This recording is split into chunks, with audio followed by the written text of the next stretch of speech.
السلام عليكم ورحمة الله وبركاته سو نقد وناكسن صاحبي يا halkaad iga daawanaysaan waa YouTube channelkayga Chef Abdallah Muxya hadii aad channel ku cusub tahay nagu soo biir oo ka mid noqo saaxiibada ku xiran barnaamijyada halkan ku soo gudbiyo hadii aad hore u joogtane aad iyo aad u mahadsan tahay vloggeena maanta waa vlog jaamacad jikada toos u aadeena maanta waxaan sameynaynaa maraq iyo maaragtay wax yaro salad ah carrot salad la dhaho marka insha Allah isla socod wanaagsan ina mariya mar walbo aan jikada toos u soo galno waxa ugu horeeya ka bilaabeeno waa inaan ebrankan xiranaa dharkan aan xiranayo af Soomaali wix lagu dhaho hadaa taqaanid hoos noogu soo sheeg sidoo kale waa inaan gacmaha si fiican u dhaqnaa saabuun ama shaambo aad ku dhaqdaa hygiene waa number 1 kadibna macalinka u tageena wax walbo cusub aan sameynayno macalinkaana tuso ama chefka kadib anaga sameynaa waxaan uu maanta sameynayo waa chicken oo iswada heesto oo khudaar dhaxda laga geliyay kadibna foornada uu gelinaya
chickenki markii halkaas lagu soo dhameeyay wuxuu u gudbay maraqii oo laga sameynayay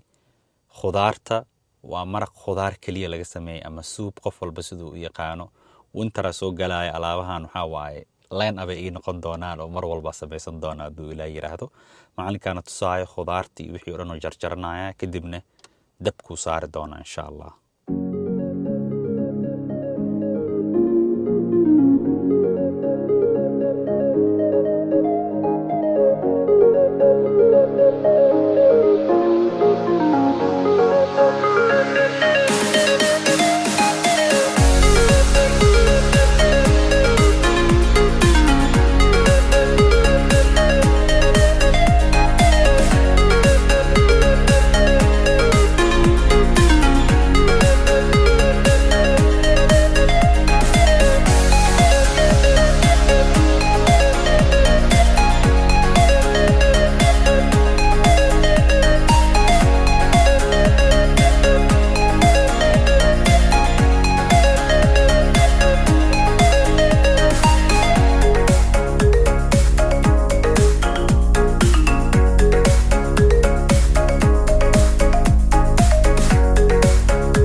khudaartii marka isku soo wada bislaatay sidaana u soo shiidnay sidaana ku soo baxda diyaar ay noo tahay alaabtaaneeto waxaa la yiraahdaa sida hore uu sheegay veggie soup. haddana macalinka wuxuu diyaarinayaa wixii ugu dambeeyay casharka maanta oo ah carrot salad ama ansalaato laga sameeyay karooto innaba caadi ma ahayn. haddaba sidaan uu sameynayaa wuxuu isku dardaraayana waa kana.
carrot saladkiina sidaasuu diyaar noogu yahay wax yaroo cusbaa kor looga daray maanta kalaaska bareeg maanan qaadanin xiisadii aan ugu dheereed maadaama 3 waxyaabood oo kala duwan aan sameynaynay chicken carrot salad iyo khudaartii maraqa laga sameeyay veggie soup de barnaamijkii ka dhadhamiga ahayd weli intaan ka wada faantay youtube-ka u soo wareejiyay chickenkii aan cunay carrot saladkii aan cunay veggie soup-kii aan cabay midka ugu khatarsan oo 10 aan siin lahaa waa carrot saladka kalaaskeenina meeshaas oo noogu egyahay muuqaalka haddii halkan soo gaartay like noo saar asxaabtaadan u share garee aad aad kaga mahadcelinaya daawashada muuqaalka fariimihiin quruxda badanna waa arkaa muuqaalkan muuqaal xig inta ku kulmi doono bashbash iyo barwaaqo iyo baraare iyo caafimaad qab aa idinku ogahay insha allah fi amaanillah wassalaamu calaykum waraxmatullaahi wabarakaatuh